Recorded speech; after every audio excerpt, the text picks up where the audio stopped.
Hi guys, my name is Navinash from Group 5, Group Octagon, and we are going to present about the Indian civilization. And I'm going to start off my presentation with a small and short video regarding how the universe was created by the belief of Hindu. So this is a story where the universe and the earth and every organism exists.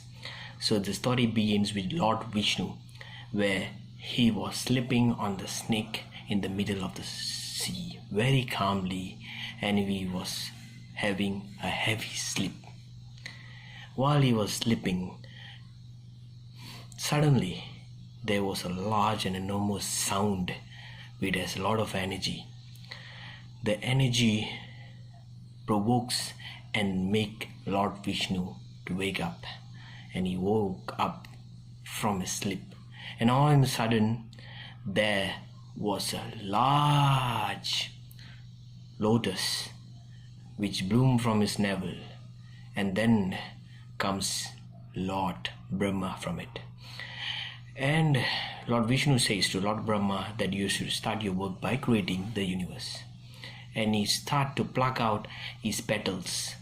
One, he create the universe, which is heaven, and he divided by three parts, by earth, and one is sky.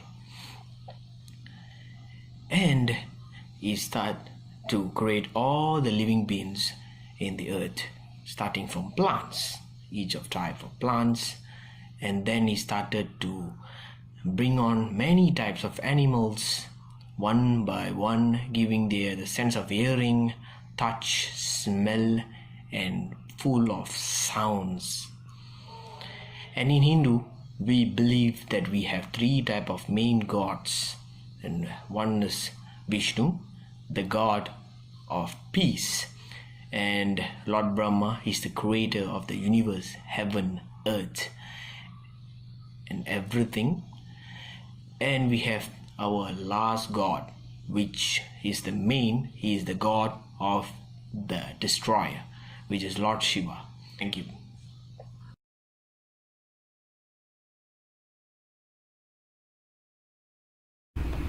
Now I will describe about what is the Vedas. The Vedas is a knowledge developed by the Indian civilization. This Vedas has divided into four categories. The first category is Rig Vedas, the second is the Raju Vedas, the third is the Sama Vedas, and the last one is Adhavana Vedas. And this is the Indian word of the Vedas. It means to superhuman, impersonal, and otherless. The aim of the Vedas is teaching people about the anthropology and how to stay in the nature, with the fire, water, and the sky worlds apart from the other. And the Yajurveda is a knowledge about the agriculture and the method of business. They are teaching the people how to earn money by using the Yajurvedas. The Samavedas is talking about the music and dance. When the people have good living condition, food and money, they want more from life. So the music and dance is involved to entertain, which is the major part of the Samavedas. And the Adhavana Vedas is deal with the war and weapon, when the jealousy and hate grew by the time and the war for supremacy is started. And this is the video how the universe was created according to the Vedas. Most of you will come across this symbol at some point in your lives, but how many of you could actually tell me what it means? Now, although this symbol looks like the modern number 30, it doesn't actually have anything to do with the numeral, although interestingly enough, it's thanks to the same people who use this symbol, the Om symbol, the Hindus, that we actually have the number 30, as the Hindus were the ones who created our modern number system at some point in the 1st century. But what does this actually mean? The Om symbol comes from the old Sanskrit word, Aum, and Sanskrit was a language which was spoken in India and among the elites in much of South Asia from the 2nd millennium BC and is still spoken in parts of India and Nepal today. And the modern Om symbol is actually Om in the Devanagari alphabet, which is the alphabet used to write several languages, including modern Hindi, so many languages spoken and written down in India. Now, when looked at the Sanskrit spelling, Aum, it can be divided into several parts. The A is known as the waking state, the U is the dream state, and the M is the state of deep sleep. Each of these states are very important to Hindus and to the other followers of the Dharmic faiths, as they only believe only a fraction, the large curve of the A, or the waking state, is what we see from day to day, but there is much more to be discovered from the U and the M, the dream state and the state of deep sleep.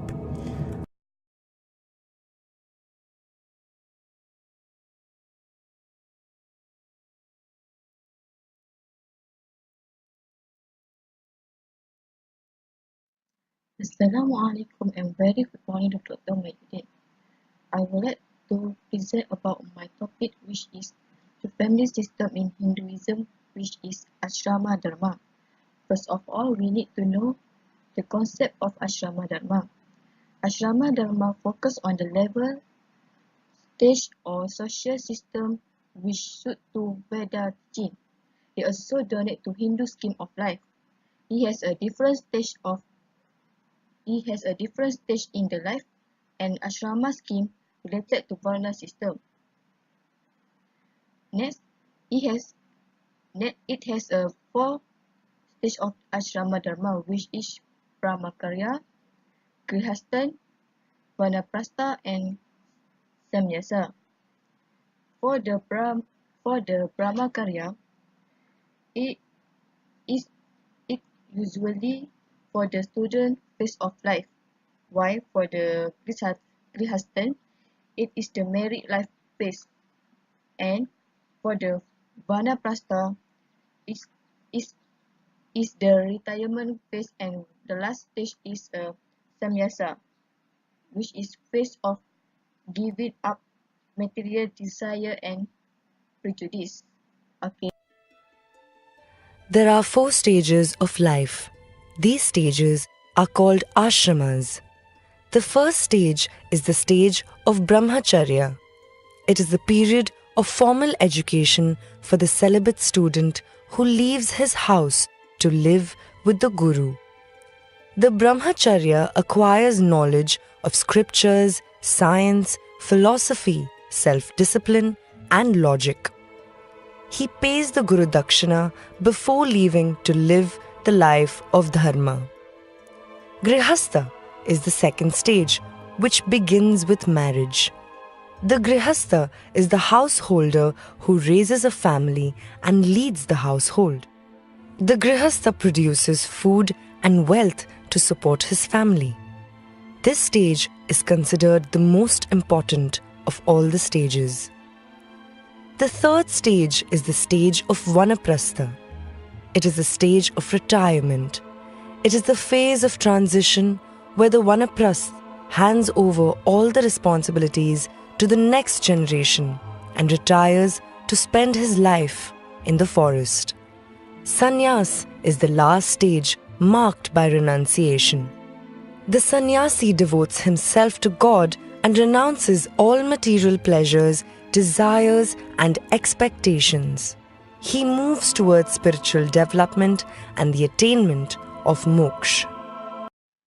Assalamualaikum warahmatullahi wabarakatuh. To Dr. Mahyuddin, my name is Nur Ain Binti Shamsul. My metric number is CA17010. Today I will present to you about family system of Purusartha.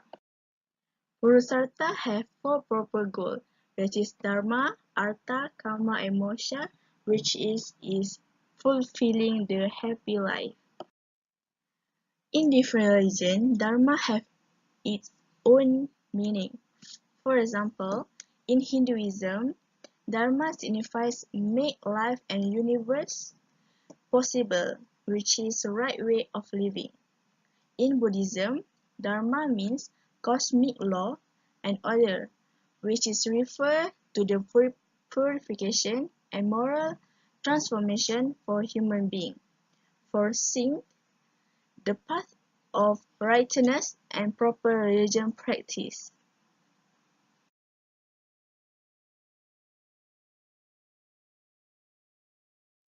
The meaning of artha is activity and resources that enable one to be in a state one want to be in.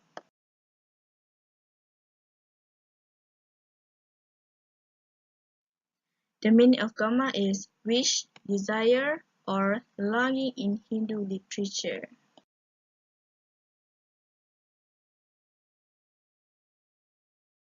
The meaning of moksha is the concept that means liberation from rebirth.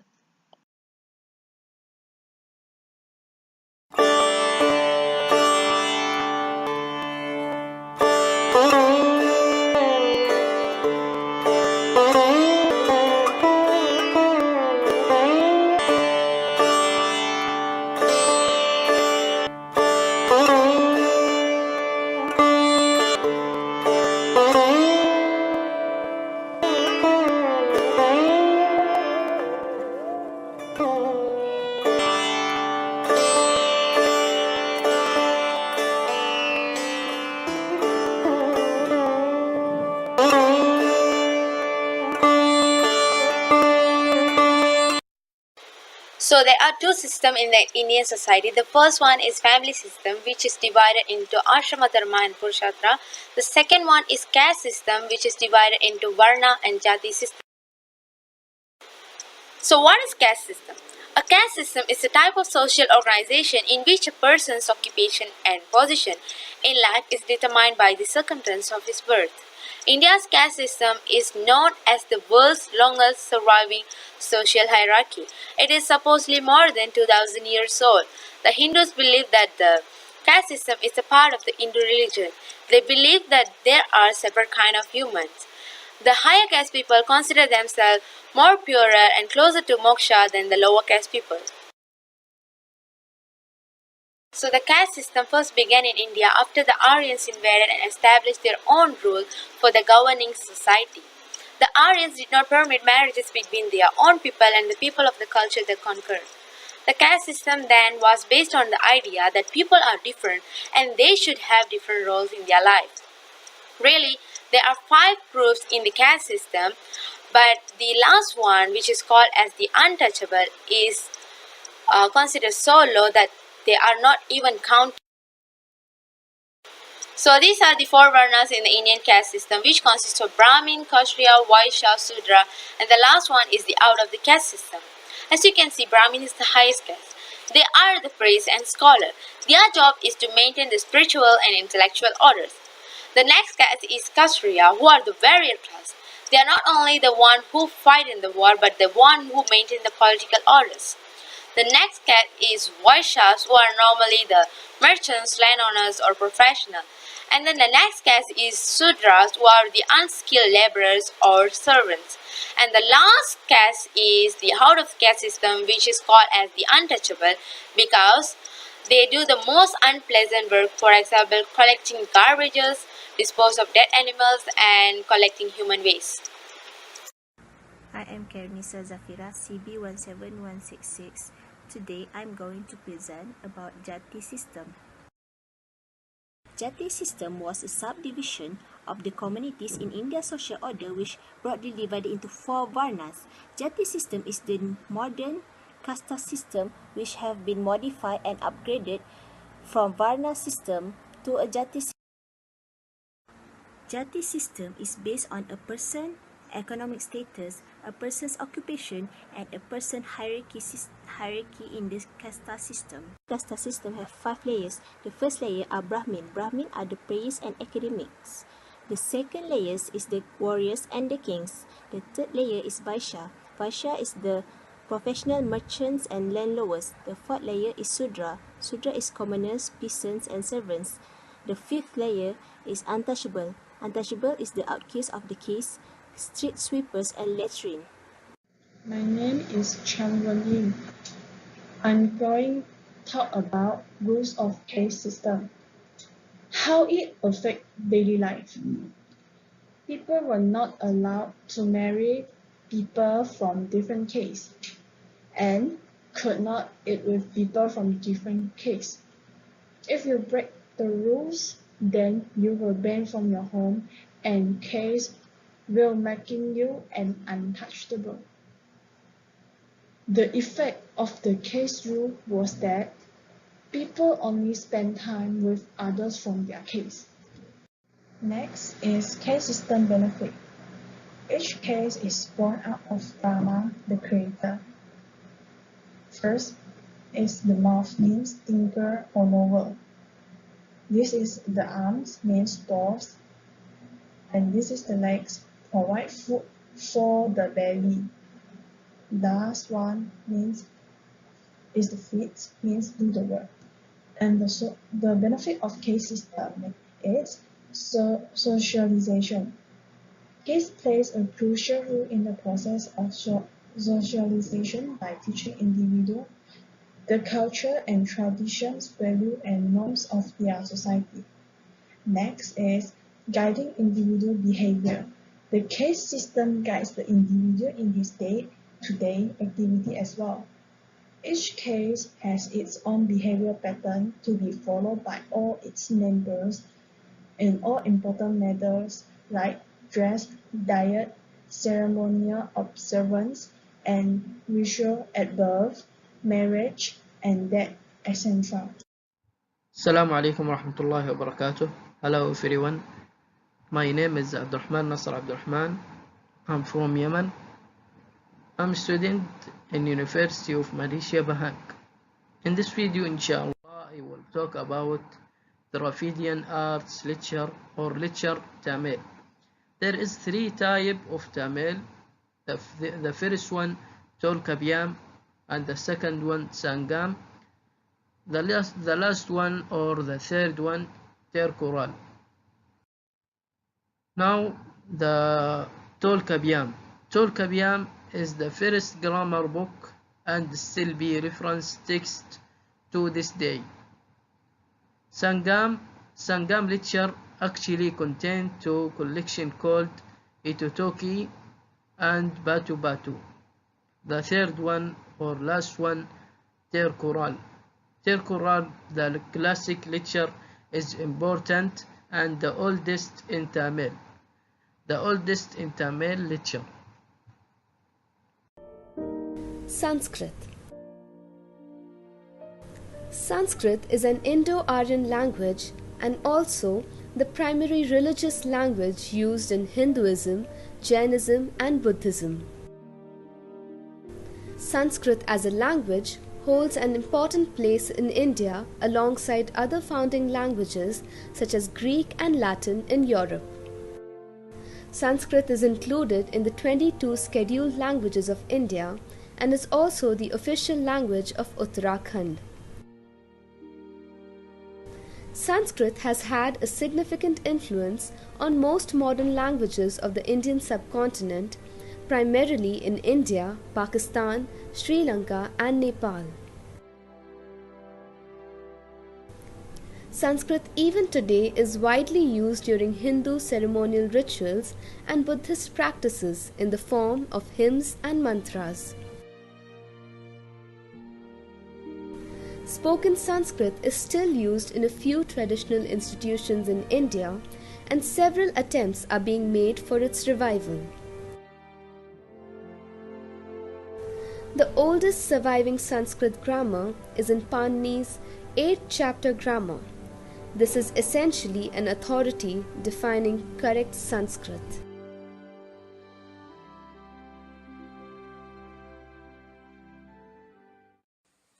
Hello everyone, Assalamu alaikum. Now I am talking about what is physics. Physics is in atom field, the concept beginning with the material that consists of 5 elements which are earth, Prithvi, fire, Agni, air, Vayu, water, Jal, space, Akash. So all these elements related to the senses of the human such touch, smell, vision, feel and space. So now I am talking about what is medicine. The medicine of Ayurvedic medicine has been practiced at the time of Buddha. Also surgery is growing in India. So my first point is medical sciences India began in Vedic times as the art of medicine. Medical elements such as physiology, surgery, breathing through yoga practices, human reproduction, animal pharmacology, and medicine, has been in existence before the year AD. So that's it, and thank you. Hi everyone, my name is Li Ke-yi with metric number SB17047. In this part, Maliha and I are going to present about the contribution and achievements of India in the field of science and technology. One of the Indian architecture is Taj Mahal. It is considered by many as the best example of Mughal architecture and as a symbol of Indian rich history. It contracts 7 to 8 million visitors per year, and in 2017 it was declared a winner of the new 7 Wonders of the World initiative. While iron pillar is one of the finest of the Indian metallurgy, the fact that the iron structures of the pillar continue to stand facing the vagaries of the nature without any corrosion or rust shows the Indian knowledge in the iron and metallurgy centuries ago. Next, in mathematics and astronomy, Indians developed the modern math system and theorem. They are the ones who first using the concept, symbol of zero and numbering. Indians also identified the 7th planet in the solar system, and they could predict the eclipse of the sun and the moon. Aryabhata is one of the famous Indian astronomers. Aryabhata worked on the approximations of pi by correct it to 4 decimal places. And Aryabhata was also the one who first proclaimed that the earth rotates on the axis, revolves around the sun, and is suspended in the space. Hello, Assalamualaikum. My name is Sorfina with an ID number of SA16053. I would like to explain about the art and literature of Dravidian for Tamil language. So, this is the map of the southern India. The Dravidian languages spoken in southern India have an ancient literature. This literature is mostly separate from the Sanskrit tradition, but the Dravidian languages borrow many words from Sanskrit. So the four languages of the groups are Tamil, Malayalam, Kannada, and Telugu. Tamil is the Dravidian language spoken predominantly by people of Tamil Nadu. The early classical Tamil literature is known as Sangam. In English, it is called as fraternity. This classical Tamil literature consists of many themes like politics, war, and love. The famous works of this body include the Tokai, the 8 anthologies, the Tokapiam, a work of Tamil grammar, and the Patu Patu, the 10 songs. So the Tokai is a classical Tamil poetic work which forms part of the Sangam literature. The poets of Tokai believed in the unique effects of a few impressive touches of description, and that they preferred to directly describe an object with a few vivid words, just enough to describe the physical object. And then we have the Patu Patu. It's the one of the oldest surviving works of Tamil poetry. This collection contains lengthy and picturesque descriptions of the Tamil country and the seasons. So each of the 10 idylls contains passages relevant to the theme of nature.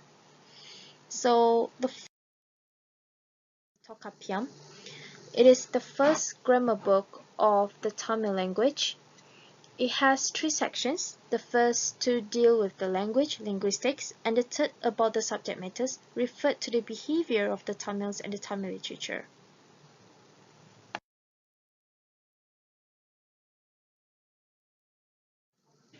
So the next one is Tirukural. It means Holy Kural. It is written by the great saint of South India named Tiruvalluvar. This book is a guide to a noble way of living. So his writings encourage the world to live with enjoyment into the eternal peace, grace, and bliss. And that's all from me. Thank you.